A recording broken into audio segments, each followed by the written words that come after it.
മാക്കി അക്ക അമ്മ എൻ്റെ മൺമറഞ്ഞുപോയ അമ്മയാണ്. എൻ്റെ ചെറുപ്പം മുതൽ അമ്മ നാട്ടുവൈദ്യം ചെയ്ത് പലർക്കും വിതരണം ചെയ്യുന്ന കാഴ്ച എൻ്റെ മനസ്സിൽ ഇന്നും വിരാജിക്കുകയാണ്. അമ്മയുടെ ഓർമ്മയ്ക്കായി പച്ചമരുന്നുമായി ബന്ധപ്പെട്ട ഈ സ്ഥാപനം മാക്കി അക്കമ്മ ഹെർബൽസ് എന്ന പേരിൽ ഞാൻ സമൂഹത്തിന് സമർപ്പിക്കുന്നു. നമ്മളിപ്പോൾ വയനാട്ടിലാണുള്ളത്. വയനാട് എന്ന് പറഞ്ഞാൽ പ്രകൃതി രമണീയമായ വയനാട്, ജൈവസമ്പത്തിനാൽ സമൃദ്ധമായ വയനാട്, വിനോദസഞ്ചാരികളെ എന്നും ആകർഷിച്ച വയനാട്. വയനാട് മാനന്തവാടിക്കടുത്ത് ദ്വാരകയിൽ ഒരു നാട്ടുവൈദ്യനുണ്ട്. അദ്ദേഹത്തിൻ്റെ പേര് പ്രേമരാജൻ. നമസ്തേ. ക്യാൻസർ പോലുള്ള മാറാവ്യാധികളെന്ന് സമൂഹം വിലയിരുത്തിയ ഒട്ടേറെ രോഗങ്ങൾക്ക് നാട്ടുവൈദ്യത്തിലൂടെ അദ്ദേഹം പരിഹാരം നിർദ്ദേശിക്കുന്നുണ്ട്. ഇന്ന് അദ്ദേഹം നമ്മളോട് സംസാരിക്കാൻ പോകുന്നത് വെരിക്കോസ് വെയിനിനെ കുറിച്ചാണ്. ഞാൻ പലതിനും ചികിത്സിക്കുന്നുണ്ട്, പക്ഷേ കൂടുതൽ ആൾക്കാർ എൻ്റെ അടുക്ക വരുന്നത് വെരിക്കോസ് വെയിൻ എന്ന അസുഖത്തിനാണ്, ചികിത്സയ്ക്കാണ്. ചിലപ്പോൾ ആധുനിക വൈദ്യശാസ്ത്രത്തിന് ആ ചികിത്സയെ വേണ്ട വിധത്തിൽ രോഗികളെ സമാധാനിപ്പിക്കാനുള്ള ഒരു അപാകത കൊണ്ടായിരിക്കാം എൻ്റെ അടുക്ക് വരുന്നതെന്നാണ് എനിക്ക് തോന്നുന്നത്. മനുഷ്യ ശരീരത്തിൽ, പ്രത്യേകിച്ച് നമ്മളെ കാലുകളിൽ ബ്ലഡ് സർക്കുലേഷൻ മുഖാന്തരം അതിൻ്റെ അഭാവം മൂലം മാരകമായ രോഗങ്ങൾ വരാറുണ്ട്. അതിലേറ്റവും മാരകമായിട്ടുള്ളത് വെരിക്കോസ് വെയിൻ അല്ല. അത് നമ്മളെ സ്മോക്കിംഗ്, പുകവലി, പുകലമുറുക്ക് കൊണ്ടുള്ള അതിൽ നിന്നുണ്ടാവുന്നതാണ്. നിക്കോട്ടിൻ ബ്ലഡ് കലർന്ന് അത് കാലിൻ്റെ പാദത്തിലേക്ക് അടിഞ്ഞുകൂടി അവിടെ നിർജീവമായി മാരകമായ വേദനയും കാല് മുറിക്കപ്പെട്ട് മരണകാരണമായി തീരുന്ന ഒരു മാരക രോഗമാണത്. പിന്നെ നമുക്ക് ബ്ലഡ് സർക്കുലേഷൻ മൂലം വരുന്നത് മാരകമായ രോഗം പ്രമേഹമാണ്. പ്രമേഹവും ഓവറായി കഴിഞ്ഞാൽ കാലിൽ ബ്ലഡ് സർക്കുലേഷൻ ബ്ലോക്കായി കാല് മുറിക്കപ്പെടുകയും ചിലപ്പോൾ മരണകാരണമായി തീരുകയും ചെയ്യുന്നുണ്ട്. മൂന്നാമത്തെ ആണ് വെരിക്കോസ് വെയിൻ. അതാണ് കൂടുതൽ സാർവത്രികമായിട്ട് കണ്ടുവരുന്നത്. അത് പാരമ്പര്യമായിട്ടും വരുന്നുണ്ട്. അതിന് പല കാരണങ്ങളും പറയുന്നുണ്ട്. അത് ഒരാളുടെ കാല് മുറിക്കപ്പെടാനുള്ള അവസ്ഥ ഉണ്ടാക്കുന്നില്ല. അപ്പോൾ ഇതിന് മൂന്നിനും പറ്റിയ ഒരു തൈലമാണ് ഞാൻ ഉണ്ടാക്കുന്നത്. പക്ഷെ ആദ്യം പറഞ്ഞ രണ്ടെണ്ണത്തിന് ഒരു പരിധി കഴിഞ്ഞാൽ നമുക്കൊന്നും ചെയ്യാൻ പറ്റില്ല. അത് തുടക്കത്തിൽ തന്നെ ഈ തൈലം ഉപയോഗിച്ച് മാറ്റാം. അതിനു മുമ്പ് എന്താണ് വെരിക്കോസ് വെയിൻ എന്നുള്ളത്? നമ്മുടെ കാലുകളിൽ വാൾവുകളുടെ ഒരു പ്രവർത്തനത്തിൻ്റെ അപാകത മൂലം സംഭവിക്കുന്നതാണെന്ന് പറയുന്നു. ഒരു പരിക്ക് പറ്റിയപ്പോൾ ഞരമ്പിന് ചതവ് പറ്റി അവിടെ ബ്ലോക്ക് വന്നാൽ അതും വെരിക്കോസ് പോലെയായി മാറാം. അങ്ങനെ പലതും പാരമ്പര്യമായിട്ട് വരാം. അച്ഛനും അമ്മയ്ക്കും ഉണ്ടെങ്കിൽ മക്കൾക്കും ഒരു 30% വരുന്നുണ്ട്. ഇത് 30 വർഷമായിട്ട് ഞാൻ ചികിത്സിക്കുമ്പോൾ എൻ്റെ അനുഭവങ്ങളാണ് ഞാൻ ഈ പറയുന്നത്. വെരിക്കോസ് വെയിൻ പലതരത്തിലുണ്ട്, പല വെറൈറ്റികളായിട്ടുണ്ട്. ചിലവരെ കാലുകളിൽ ഞരമ്പുകൾ ഇങ്ങനെ പൊന്തി നിൽക്കും. അത് അസുഖം കൊണ്ടും ആവാം, ആരോഗ്യമുള്ള ഞരമ്പുകളാകാം. ചെറുപ്പകാലം മുതൽ വയസ്സാവുന്നവരെ ചിലവരെ കാലിൽ ഞരമ്പുകൾ വളരെ വണ്ണത്തിൽ പൊങ്ങിക്കുന്ന കാണാം.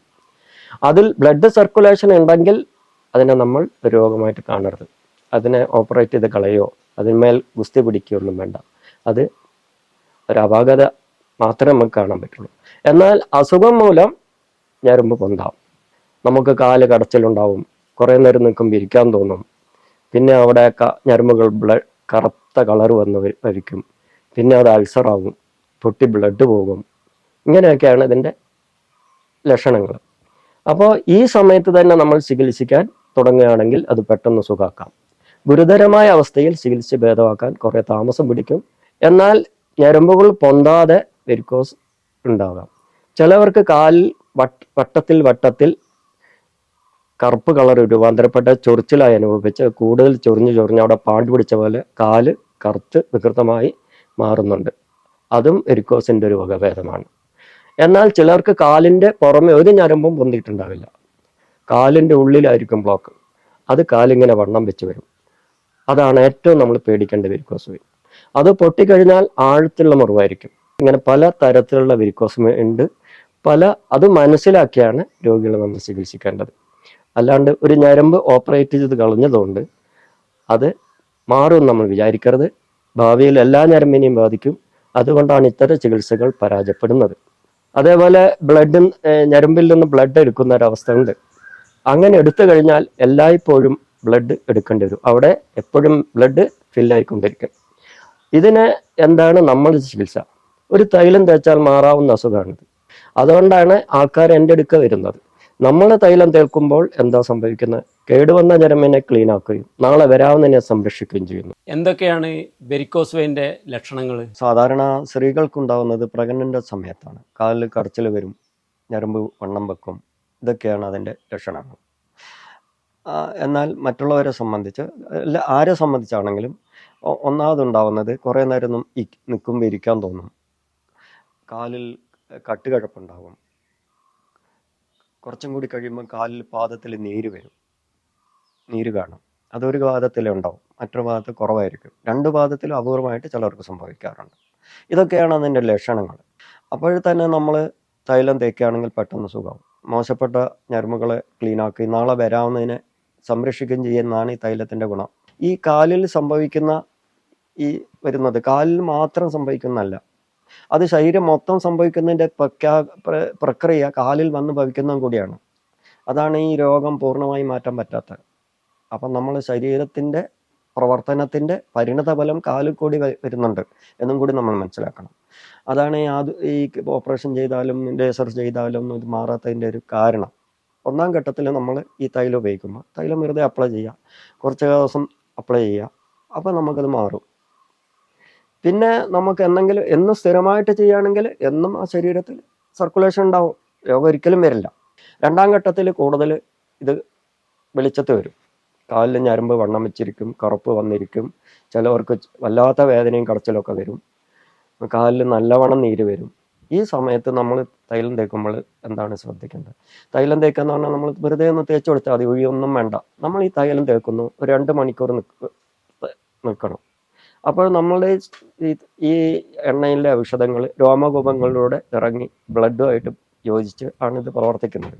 അങ്ങനെയാണ് പ്രവർത്തിക്കുന്നത്. അപ്പോൾ നമ്മൾ വെറുതെ അപ്ലൈ ചെയ്താൽ മതി. പക്ഷേ ഇതിൽ ഏറ്റവും വലിയൊരു കാര്യമുള്ളതെന്ന് വെച്ചാൽ എണ്ണ തേക്കുമ്പോൾ ബ്ലഡ് സർക്കുലേഷൻ ഉണ്ടാകുമ്പോൾ നമുക്ക് വേദന ഉണ്ടാവും. ഒന്നാം ഘട്ടത്തിൽ അത്ര വലിയ പ്രശ്നമൊന്നും ഉണ്ടാവില്ല. എന്നാൽ രണ്ടാം ഘട്ടമാകുമ്പോൾ ഒരു രണ്ടാം ഘട്ടത്തിലെ രോഗിയാണ് ഇത് ഉപയോഗിക്കുന്നതെങ്കിൽ അപ്പോഴാണ് നമ്മൾ കൂടുതൽ ശ്രദ്ധിക്കേണ്ടത്. എണ്ണ തേക്കുമ്പോൾ നല്ല വേദനയും കടച്ചിലും വരും. അതൊരു 1-2 ആഴ്ച കഴിഞ്ഞാൽ ഓക്കെ ആവും. മൂന്നാം ഘട്ടത്തിൽ വരുമ്പോൾ കാലിൽ മാരകമായിട്ടുള്ള തൊലിപ്പുറമൊക്കെ കറുത്ത് ബ്ലാക്കായിട്ടുണ്ടാവും, പൊട്ടിയിട്ടുണ്ടാവും, മുറിവുണ്ടായിരിക്കും, കാലിൽ അൾസർ വന്ന് ഗുരുതരാവസ്ഥയിലായിട്ടുണ്ടായിരിക്കും. അങ്ങനെയുള്ള രോഗികളെ ചികിത്സിക്കാൻ വളരെ ശ്രദ്ധിച്ച് വേണം നമ്മൾ ചികിത്സിക്കാൻ. അവിടെ ഞരമ്പുകളൊക്കെ വളരെ യൂസ്ലെസ് ആയിട്ടുണ്ടാകും. തൊലിപ്പുറം ലെയറായിട്ട് ഇങ്ങനെ ബ്ലഡ് കോട്ടേജ് പല ലെയറുകളായി മാറിയിട്ടുണ്ടാകും. നമുക്ക് തന്നെ കാണുമ്പം മാനസികമായിട്ട് വിഷമം ഉണ്ടാവും. ഇത്തരം രോഗികൾ തൈലം തേക്കുമ്പോൾ വളരെയധികം ശ്രദ്ധിക്കേണ്ടതാണ്. കാരണം അവർ ഈ തൈലം ഡയലൂട്ട് ചെയ്ത് തേക്കണം. എന്ന് പറഞ്ഞാൽ ഒരു 100 മില്ലി തൈലം എടുത്ത് അതിൽ 100 മില്ലി വെളിച്ചെണ്ണ ചേർത്ത് ശക്തി കുറഞ്ഞ് തേക്കണം. കാരണം ഈ തൈലത്തിൻ്റെ കഴിവിനെ താങ്ങാനുള്ള കരുത്ത് ആ ഞരമ്പുകൾക്ക് ഉണ്ടാവില്ല. അതുകൊണ്ട് സാവധാനത്തിൽ തൈലം തേച്ച് ക്ലിയർ ആക്കണം.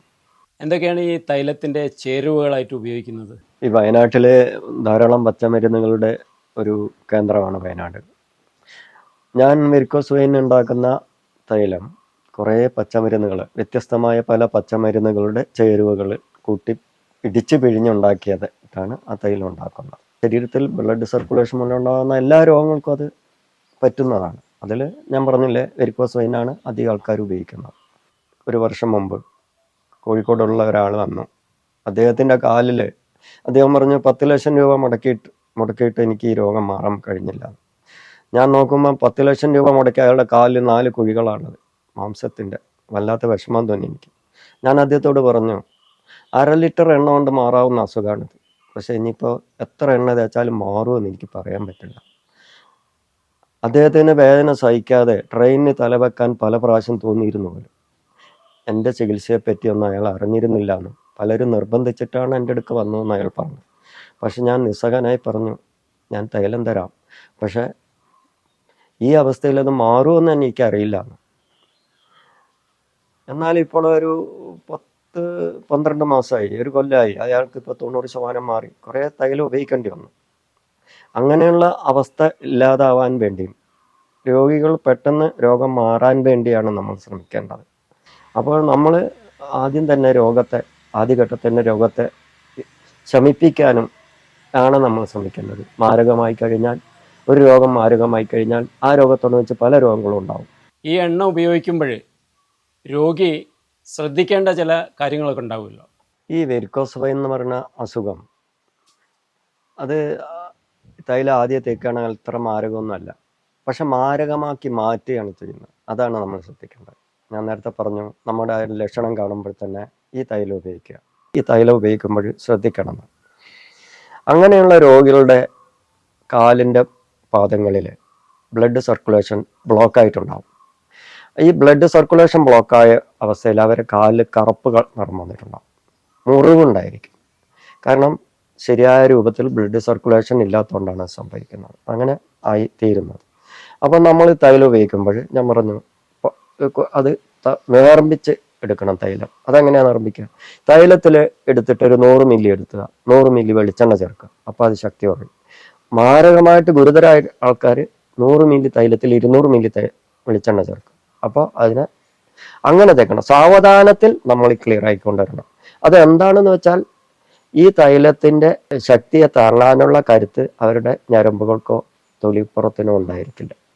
അതുകൊണ്ടാണ്. അപ്പോൾ ഒരു പ്രാവശ്യം തേക്കുക, ഒരു ദിവസം ഒറ്റ പ്രാവശ്യം തേക്കാൻ പാടുള്ളൂ. അങ്ങനെ എല്ലാ ദിവസവും തേക്കുമ്പോൾ അവിടെ ഇങ്ങനെ ബ്ലഡ് സർക്കുലേഷൻ വരാൻ തുടങ്ങും. ആ കറുപ്പ് കളർ പോകാൻ തുടങ്ങും, മായാൻ തുടങ്ങും. അങ്ങനെ മാഞ്ഞ് ചിലവരെ തൊലി പല ലെയറുകളായിട്ട് ഒട്ടിപ്പിടിച്ചിട്ടുണ്ടാകും. അതൊക്കെ ഇങ്ങനെ പൊളിഞ്ഞു വരും. അങ്ങനെ അവിടെ കറുപ്പ് കളർ പോയി ചുവപ്പ് കളറാവാൻ തുടങ്ങും. ഈ ചുവപ്പ് കളറാവുമ്പോൾ രക്തോട്ടം വരാൻ തുടങ്ങി നമ്മൾ മനസ്സിലാക്കുക. പക്ഷെ മുറിവുള്ള ആൾക്കാർ എന്താ ചെയ്യണം? കാല് പൊക്കി വെക്കണം. പൊക്കി വെക്കുന്ന എന്താണെന്ന് വെച്ചാൽ, ഈ നമ്മളെ ഈ ഞരമ്പുകളിൽ മറ്റടിഞ്ഞു കൊണ്ടിട്ടുള്ള ദൂഷ്യങ്ങൾ ഈ മുറിവുള്ള സ്ഥലത്ത് കേന്ദ്രീകരിക്കും. അപ്പോഴവിടെ വേദനയും കടച്ചിലും കൂടും. അതാണ് നമ്മൾ പൊക്കി വെക്കണം എന്ന് പറഞ്ഞത് മൊത്തം. അങ്ങനെ സംഭവിക്കുമ്പോൾ ഇങ്ങനെ നമ്മൾ മൂന്നാം ഘട്ടത്തിൽ ഈ മുറിവിൽ നിന്നിങ്ങനെ ദൂഷ്യങ്ങൾ ഒലിച്ചൊലിച്ചു പോകും.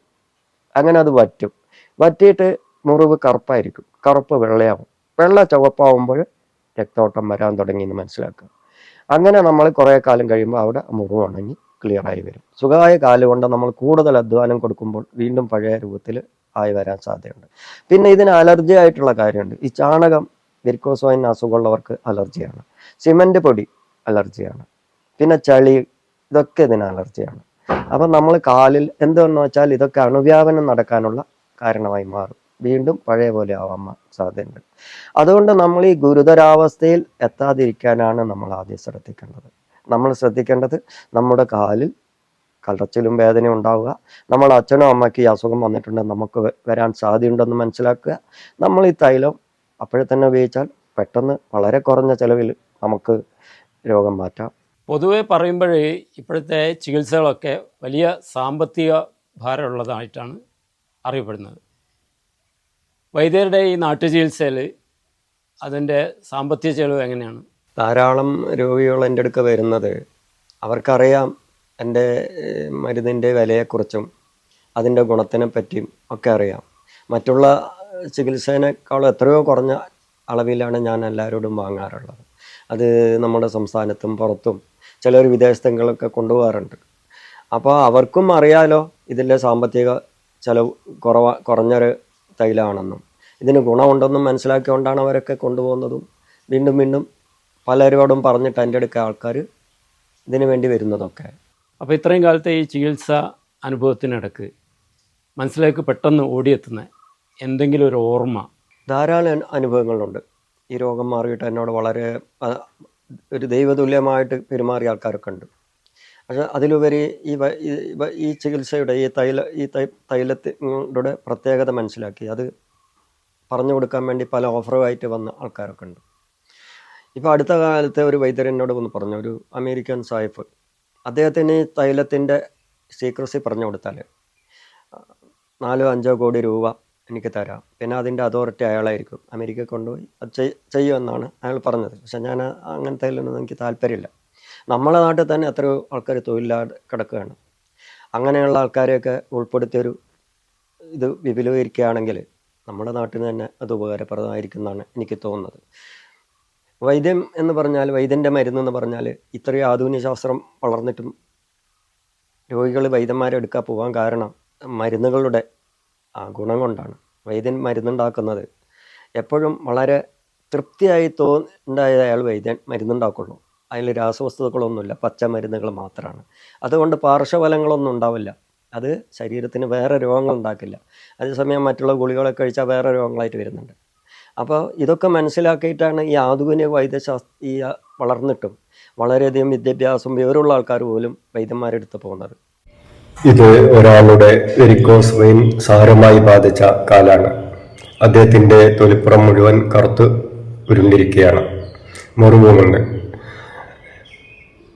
നമ്മൾ ആദ്യമായി ചെയ്യേണ്ടത് ഈ മുറിവ് ഉണക്കാനല്ല, ആ കാല് മൊത്തം തൈലം തേച്ച് ബ്ലഡ് സർക്കുലേഷൻ ഉണ്ടാക്കിയാണ് വേണ്ടത്. ബ്ലഡ് സർക്കുലേഷൻ ഇല്ലാത്ത സ്ഥലത്ത് മുറിവ് ഉണങ്ങാൻ വളരെ താമസമാണ്. അപ്പോൾ നമ്മൾ ആദ്യം വേണ്ടത് അവിടെയൊക്കെ തൈലം പുരട്ടി ബ്ലഡ് സർക്കുലേഷൻ ആക്കുകയാണ്. അങ്ങനെ ആവുമ്പോൾ ആ കറുപ്പ് കളറെല്ലാം പോകും. അങ്ങനെയാണ് അവസാനമാണ് മുറിവ് ഉണങ്ങേണ്ടത്. അത് ശാശ്വതമായി മുറിവ് ഉണങ്ങാനുള്ള സാഹചര്യമായി മാറുന്നു. അദ്ദേഹം എൻ്റെ തൈലം തേക്കാൻ തുടങ്ങി. അദ്ദേഹത്തിൻ്റെ കറുപ്പ് കളർ പോകാൻ തുടങ്ങി. മുറിവിന് രക്തക്കളർ നന്നായി വരാൻ തുടങ്ങി. മാറ്റം 2-3 ദിവസം കൊണ്ട് മാറ്റം ഇങ്ങനെയായി വന്നു. ഇപ്പോൾ 1 മാസം കൊണ്ട് അദ്ദേഹത്തിൻ്റെ കാല് ഈ രൂപത്തിലായി. അടുത്തത് നിക്കോട്ടിൻ ബാധിച്ച ഒരാളുടെ കാലാണ്. ഇത് ഹോസ്പിറ്റലിൽ വെച്ച് മുറിച്ചതാണ്. ഇത് മാരകമായ രോഗമാണ്. ഈ രോഗം വന്നു കഴിഞ്ഞാൽ പലരും മരിച്ചു പോവുകയാണ് ചെയ്യാറ്. ഇദ്ദേഹത്തിൻ്റെ കാല് വീണ്ടും വിരലുകൾ മുറിക്കാൻ പറഞ്ഞപ്പോൾ ഞാൻ അദ്ദേഹത്തെ അവിടെ നിന്നും ഒഴിവാക്കി എൻ്റെ ചികിത്സയിൽ അദ്ദേഹത്തിൻ്റെ കാല് സുഖപ്പെട്ടതാണ്. അദ്ദേഹം ഇപ്പോഴും ജീവിച്ചിരിക്കുന്നുണ്ട്. പക്ഷെ ഒരു കാര്യമുണ്ട്, ഇത് ഗുരുതരാവുന്നതിന് മുമ്പ് തന്നെയാണ് നമ്മൾ ചികിത്സിക്കേണ്ടത്. അല്ലാതെ ഈ അവസ്ഥയിൽ എത്തിപ്പെട്ട് കഴിഞ്ഞാൽ, കാല് ഈ അവസ്ഥയിൽ എത്തിപ്പെട്ട് കഴിഞ്ഞാൽ നമുക്ക് പിന്നെ അതൊരിക്കലും രക്ഷപ്പെടുത്താൻ പറ്റില്ല. കാല് മുറിക്കപ്പെടേണ്ടി വരും. മാത്രമല്ല, ചിലപ്പോൾ മരിച്ചും പോകാൻ സാധ്യതയുണ്ട്. ആന്തരാവയവങ്ങളിലേക്ക് അവിടെ നിന്നും അണുബാധ ഏൽക്കുന്നത് കൊണ്ട് രോഗി മരിക്കാനും സാധ്യതയുണ്ട്. വെരിക്കോസ് വെയിൻ മനുഷ്യരുണ്ടാക്കുന്ന പ്രയാസങ്ങളെക്കുറിച്ചും അതിൻ്റെ ഭവിഷ്യത്തുകളെക്കുറിച്ചും അതിൻ്റെ ചികിത്സാ രീതികളെക്കുറിച്ചും ഒരു എണ്ണ കൊണ്ട് അതെങ്ങനെ ചികിത്സിപ്പിച്ച് ഭേദമാക്കാമെന്നതിനെക്കുറിച്ചുമൊക്കെയാണ് പ്രേമരാജൻ വൈദ്യർ നമ്മളോട് ഇതേവരെ പങ്കുവച്ചത്. ഈ എണ്ണ വെരിക്കോസ് വെയിനിന് മാത്രമല്ല, സോറിയാസിസ്, പൊള്ളൽ, ചതവ്, ഉളുക്ക്, അങ്ങനെ തുടങ്ങിയിട്ടുള്ള നമ്മൾ പ്രയാസങ്ങളുടെ എല്ലാ പ്രയാസങ്ങൾക്കുമുള്ള ഒരു ഒറ്റമൂലിയായിട്ടാണ് വൈദ്യർ ഈ എണ്ണ ഉണ്ടാക്കി നമുക്ക് തരുന്നത്. എല്ലാവർക്കും നമസ്കാരം. മാക്കി അക്ക അമ്മ എൻ്റെ മൺമറഞ്ഞുപോയ അമ്മയാണ്. എൻ്റെ ചെറുപ്പം മുതൽ അമ്മ നാട്ടുവൈദ്യം ചെയ്ത് പലർക്കും വിതരണം ചെയ്യുന്ന കാഴ്ച എൻ്റെ മനസ്സിൽ ഇന്നും വിരാജിക്കുകയാണ്. അമ്മയുടെ ഓർമ്മയ്ക്കായി പച്ചമരുന്നുമായി ബന്ധപ്പെട്ട ഈ സ്ഥാപനം മാക്കി അക്കമ്മ ഹെർബൽസ് എന്ന പേരിൽ ഞാൻ സമൂഹത്തിന് സമർപ്പിക്കുന്നു.